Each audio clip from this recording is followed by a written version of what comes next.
প্রিয় শিক্ষার্থীবৃন্দ, আসসালামু আলাইকুম। আজকে আমরা নবম ও দশম শ্রেণীর হিসাব বিজ্ঞান বই হতে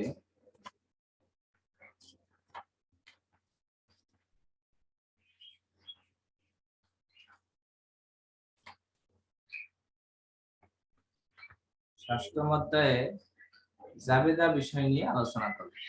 আজকে আমাদের পাঠের বিষয় জাবেদা। কিভাবে জাবেদা করা হয়, এই জাবেদা করতে গিয়ে অনেকেই অনেক সমস্যার সম্মুখীন হয়।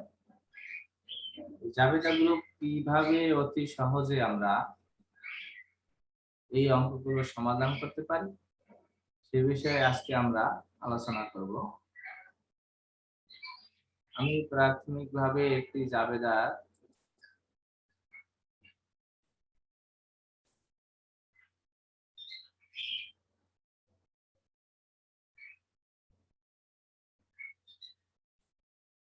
তাহলে আজকে স্বাগতম শিক্ষার্থীবৃন্দ, যারা আজকে আমাদের সাথে এই ক্লাসে অংশগ্রহণ করছে।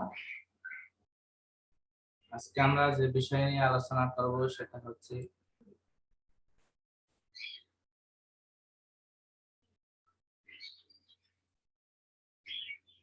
হিসাব বিজ্ঞান ষষ্ঠ অধ্যায় জাবেদা।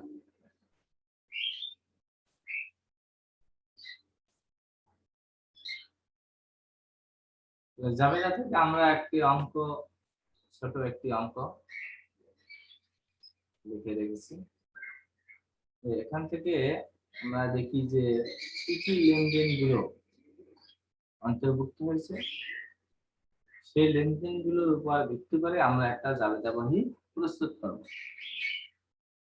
তাহলে প্রশ্ন হচ্ছে, জনাব রাকিব 2021 সালে 1 জুলাই তারিখে 60,000 টাকা এবং 21,000 টাকা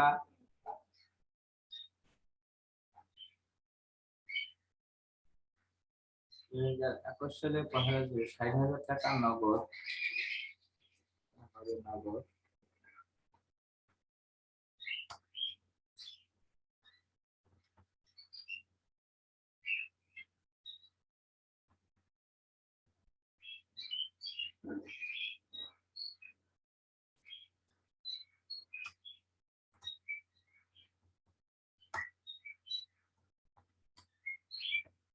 এবং 21,000 টাকার পণ্যদ্রব্য নিয়ে রাকিব ট্রেডার্স নামে একটি ব্যবসা শুরু করেন। উক্ত মাসে তার ব্যবসায় লেনদেন ছিল নিম্নরূপ: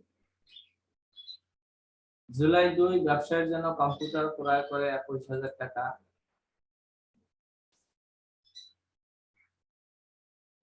জুলাই 5 সোনালী ব্যাংকে হিসাব খোলা হলো 20,000 টাকা। জুলাই 7 অফিস ভাড়া অগ্রিম পরিশোধ 2,000 টাকা।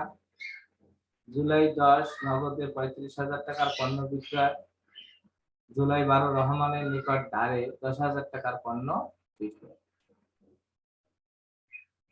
তাহলে এই যে 1 তারিখ হতে 12 তারিখ পর্যন্ত 6টি তারিখে যে লেনদেন গুলো হয়েছে, সেগুলো নিয়ে আজকে আমরা আলোচনা করব। তাহলে এখন আমাদের প্রথমে যা করতে হবে তা হলো জাবেদা নির্ণয় করার জন্য একটি ছক তৈরি করতে হবে। তাহলে আমরা জানি জাবেদা বহিতে 5টি ছক থাকে, অর্থাৎ 5টি ঘর থাকে।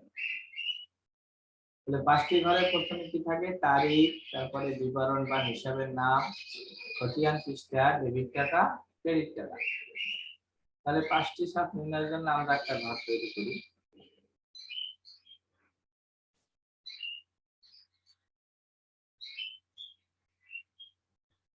এইভাবে 5, 1, 2, 3, 4, 5, আর নিচে আমরা আপাতত 2টা করব।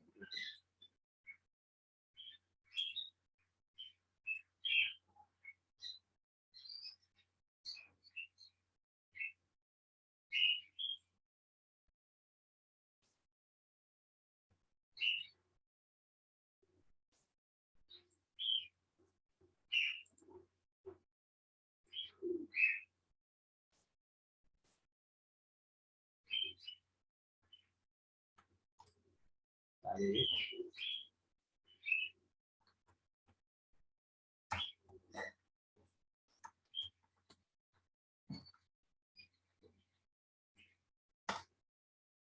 হিসাবের নাম ও ব্যাখ্যা প্রক্রিয়া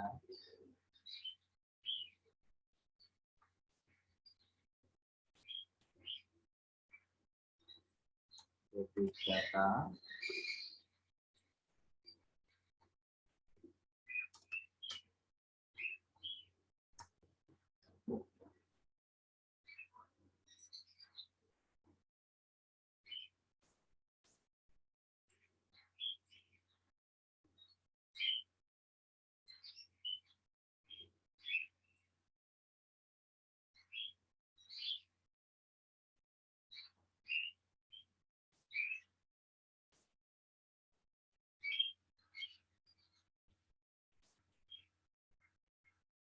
তাহলে তারিখের ঘরে আমরা লিখে নেব। এখানে বলছে 2021 সালে 2020 সালে 1 জুলাই তারিখ জনাব রাকিব হিসাব। তাহলে এখানে লিখতে হবে জনাব রাকিব ট্রেডার্স সাধারণ জাবেদা, সাধারণ জাবেদা প্রস্তুত করতে বলছে। তাহলে 2021 সালে 1 জুলাই, তাহলে আমাদের এখানে লিখতে হবে 2021 জুলাই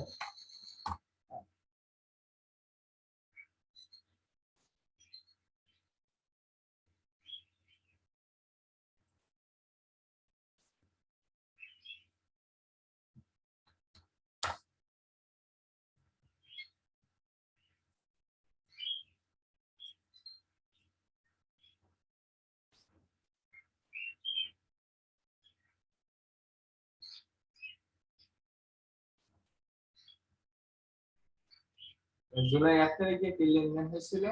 নগদান হিসাব, অর্থাৎ নগদ টাকা নিয়ে ব্যবসা শুরু করলেন। 21,000 টাকা পণ্যদ্রব্য নিয়ে ব্যবসা শুরু করে। তাহলে এই নগদ টাকা আর পণ্যদ্রব্য এই দুটো হলো কি ব্যবসায় মূলধন। তাহলে যা এই ব্যবসা শুরু করে সেগুলো ডেবিট এবং সেগুলো সমগ্র মিলিয়ে যে কোয়ান্টিটি হয় সেটাকে বলা হয় ক্রেডিট। তাহলে আমরা প্রথমে পেলাম কি 60,000 টাকা নগদ, লিখতে হবে নগদান হিসাব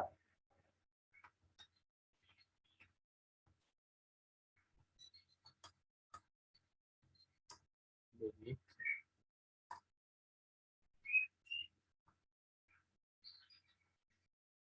পণ্যদ্রব্য বা ক্রয় লেখা যেতে পারে, ক্রয় হিসাব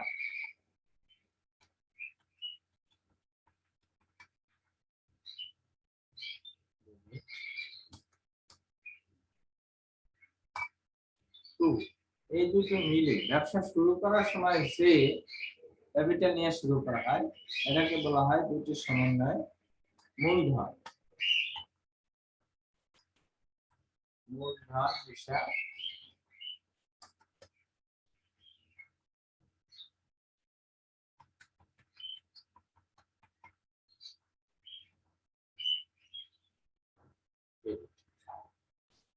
তাহলে এখানে ডেবিট টাকা কত কত?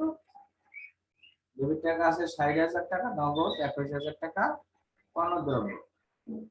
এখানে লিখতে হবে 60,000 টাকা,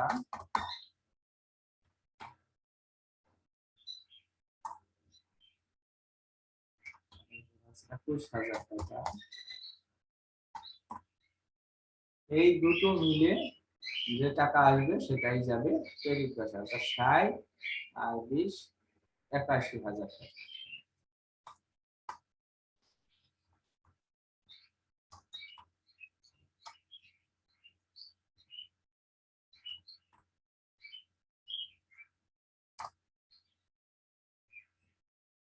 তাহলে আমরা শুরুর জাবেদা কি করব? যে সকল সামগ্রী নগদ অর্থ ক্যাশ টাকা নিয়ে সে ব্যবসা শুরু করবে সেগুলো হলো ডেবিট, আর এই সমগ্র যোগফল মিলে যে টাকাটা আসবে অর্থাৎ যে তার যে প্রারম্ভিক মূলধন সেটি মিলে হবে কি ক্রেডিট, অর্থাৎ মূলধন হিসাবে ক্রেডিট, মূলধন ক্রেডিট হিসাবে লিখতে হবে। তাহলে যখনই আমাদের একটা জাবেদা শেষ হবে তার কি করতে হবে? ব্যাখ্যা দিতে হবে। ব্যাখ্যা দিতে হবে কিভাবে, যেহেতু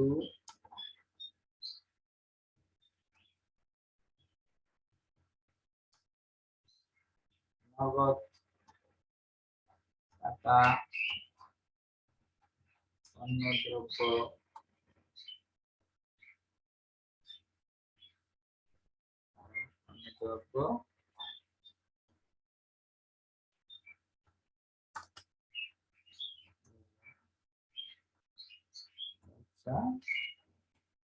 উৎপাদনের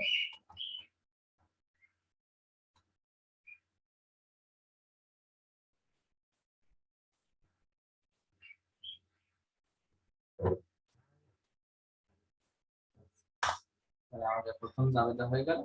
বিশেষ করে কোন জাবেদা সাধারণ জাবেদা করতে গেলে প্রথম জাবেদাটা এরকম, অর্থাৎ এইগুলো নিয়ে ব্যবসা শুরু করবে, সেগুলো হবে ডেবিট এবং সেগুলো সব মিলে হবে মূলধন হিসাব ক্রেডিট। যখন যাবে একটা জাবেদা আমাদের শেষ হবে তখন কি করতে হবে, দাগ দিয়ে ঘরটি আটকে দিতে হবে।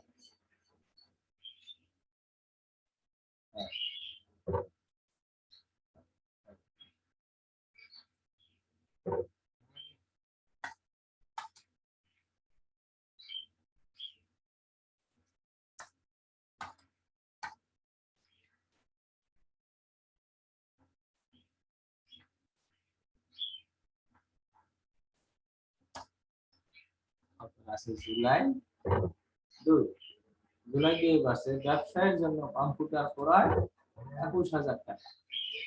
তাহলে যদি সে কম্পিউটার ক্রয় করে তাহলে জিনিসটা কি দাঁড়ায়, কম্পিউটার ক্রয় করার ফলে তার কি চলে গেল, নগদ অর্থ, অর্থাৎ নগদ টাকা চলে গেল। যদি কোনো কিছু ব্যবসা প্রতিষ্ঠান হতে চলে যায় সেটা হবে ডেবিট এবং তার পরিবর্তে যা আসে সেটা হবে ডেবিট।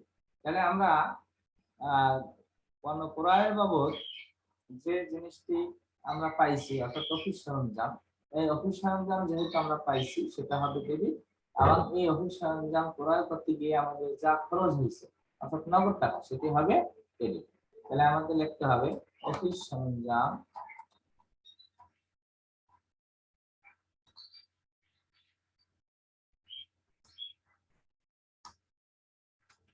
সরঞ্জাম হিসাব ডেবিট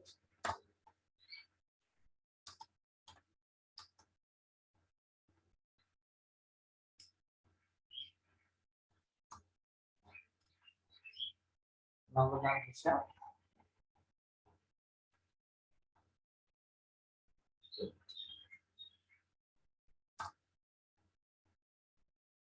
হবে, যেহেতু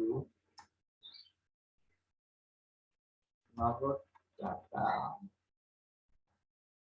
দিয়ে ক্রয়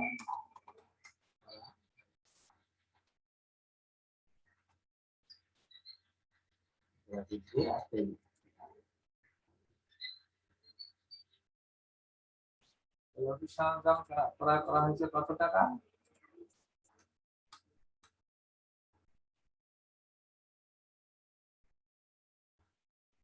21,000 টাকা।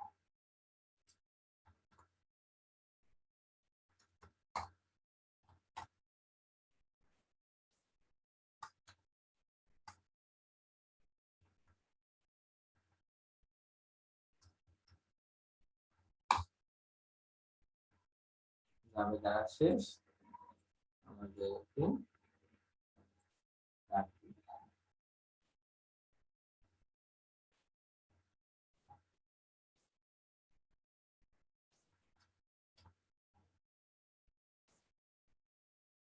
এরপরে দেখি আমরা জুলাই 5, জুলাই 5-এ কি বলো, সোনালী ব্যাংকে হিসাব খোলা হলো 20,000 টাকা, জুলাই 5 তারিখ।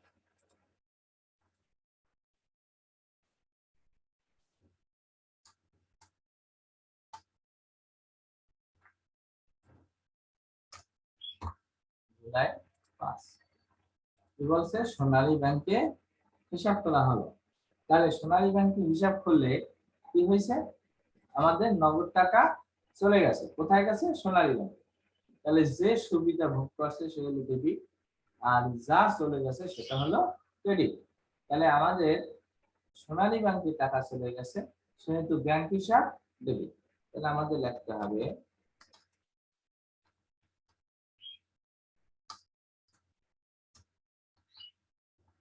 ব্যাংক হিসাব ডেবিট, চলে গেছে নগদ টাকা। একটা হচ্ছে নগদ টাকা, নগদ হিসাব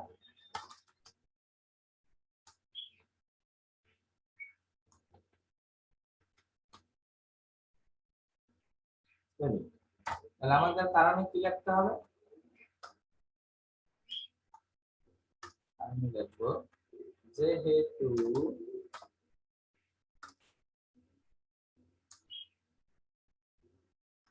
যেহেতু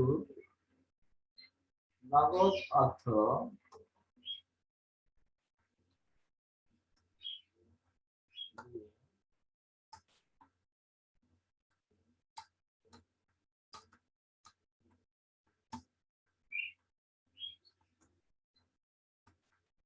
হিসাব খোলা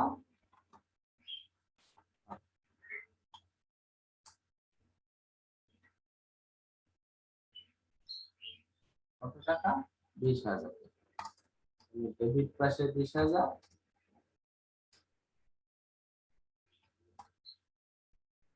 আবার সেম কোয়ান্টিটি ক্রেডিট পাশেও 20,000। যখনই আমাদের শেষ, আমাদের একটি আন্ডারলাইন করে দিতে হবে।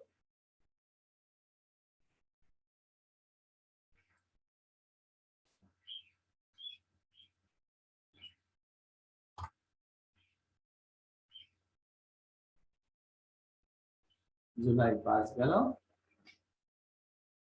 এরপরে আছে 7, জুলাই 7 অফিস ভাড়া অগ্রিম পরিশোধ 2,000 টাকা।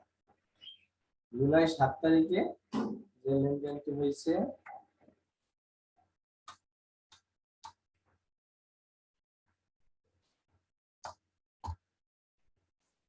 অফিস ভাড়া অগ্রিম প্রদান করছে।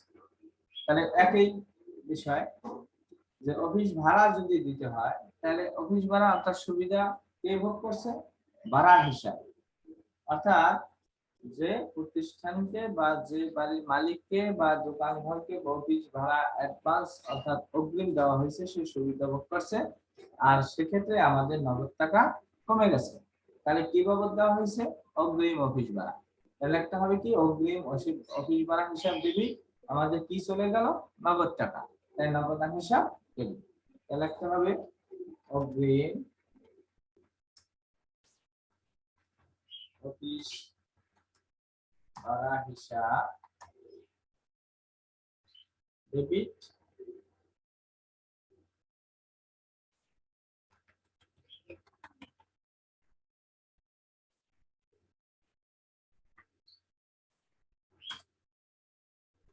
নগদান হিসাব ডেবিট।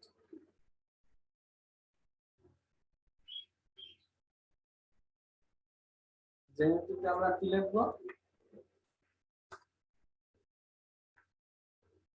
যেহেতু নগদ অর্থ,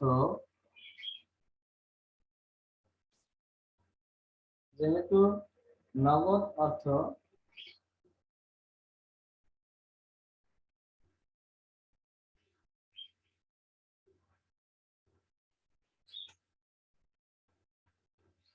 দিয়ে অগ্রিম ভাড়া প্রদান করা হলো, তাহলে আমরা লিখতে পারি অফিস ভাড়া হিসাব ডেবিট টু নগদ হিসাব ক্রেডিট। যেহেতু নগদ অর্থ অগ্রিম, নগদ অর্থ দিয়ে অগ্রিম ভাড়া প্রদান করা হলো। তাহলে কত টাকা দেওয়া হয়েছে, অগ্রিম 2,000 টাকা। তাহলে আমরা লিখবো ডেবিট পাশে 2,000 টাকা, এদিক পাশে 2000। যখনই এন্ট্রিটা শেষ হবে আমাদের দিকে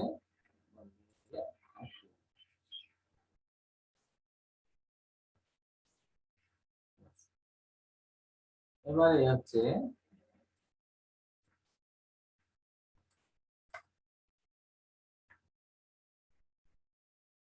জুলাই 10, নগদে 35,000 টাকার পণ্য বিক্রয়।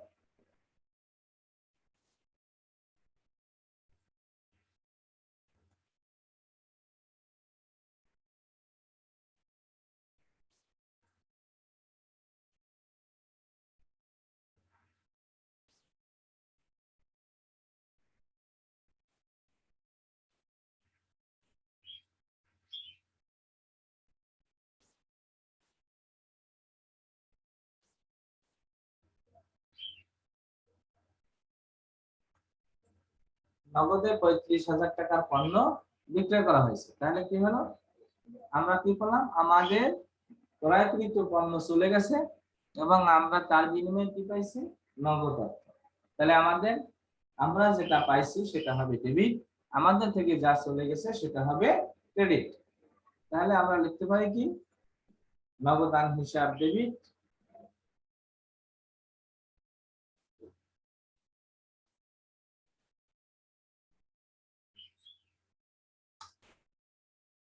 নগদান হিসাব ডেবিট এবং লিখবো বিক্রয় হিসাব, যেহেতু বিক্রয়কৃত হতে আমরা পণ্য পেয়েছি, বিক্রয় হিসাব ক্রেডিট। তাহলে কারণ হিসেবে আমরা কি লিখতে পারি, কারণ হিসাবে লিখতে পারি যেহেতু নগদে বিক্রয় করা হলো, যেহেতু নগদে বিক্রয় করা হলো। তাহলে জাবেদাটা কিন্তু খুবই সহজ, বিক্রয় এবং ক্রয় জাবেদা খুবই সহজ। যে আমরা বিক্রি করি যদি থাকে নগদে, তাহলে নগদান হিসাব ডেবিট আর বিক্রয় হিসাব ক্রেডিট। আর যেহেতু আমরা বাকিতে বিক্রয় করে থাকি, তাহলে জাবেদাটা একটু ভিন্ন হবে, শুধু নগদের জায়গায় লিখতে হবে দেনাদার হিসাব ডেবিট এবং বিক্রয় হিসাব ক্রেডিট। তাহলে কত টাকা বিক্রি করা হয়েছিল, 35,000 টাকা। তাহলে আমরা ডেবিটের ঘরে লিখবো 35,000 টাকা, আবার ক্রেডিটের ঘরে লিখবো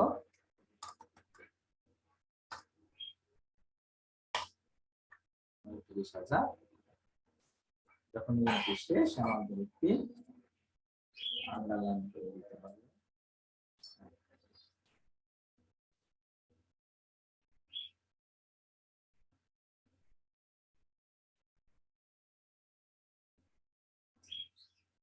তাহলে এবার আমাদের সর্বশেষ লেনদেন হয়েছে জুলাই 12, রহমানের নিকট ধারে 10,000 টাকার পণ্য বিক্রয়। এই যে একটু আগে আমি যে জাবেদাটা বললাম এটা সেম, অর্থাৎ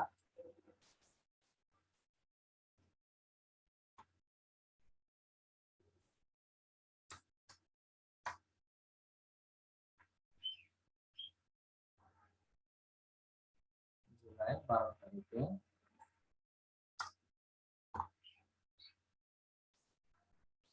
রহমানের কাছে বাকিতে বিক্রয় করা হয়েছে। তাহলে পণ্যটি কি পাইছে, রহমান পেয়েছে। তাহলে আমরা যদি নাম উল্লেখ থাকে সেক্ষেত্রে আমরা নাম লিখে দিতে পারি, লিখতে পারি রহমান হিসাব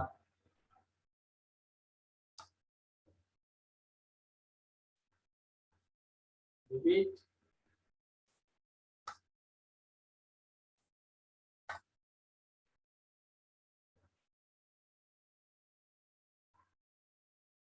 টু হিসাব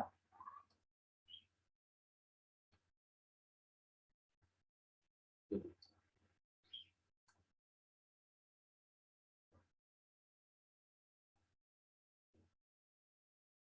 এখানে নাম উল্লেখ না করে আমরা বিহিত দেনাদার হিসাব লিখতে পারি,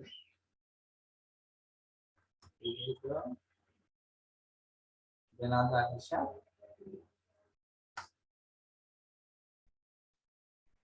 টু বিক্রয় হিসাব ডেবিট।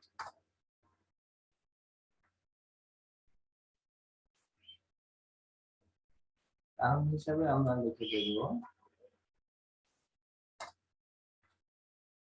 যেহেতু হারে বিক্রয় করা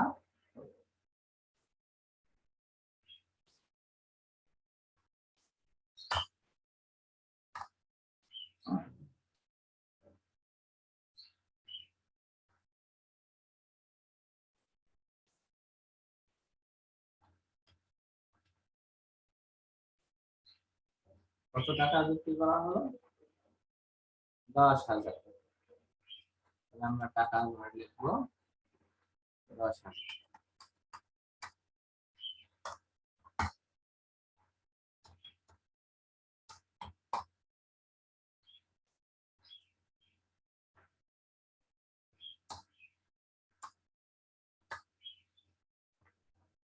ব্যাস হয়ে গেল আমাদের জাবেদা, সাধারণ জাবেদা।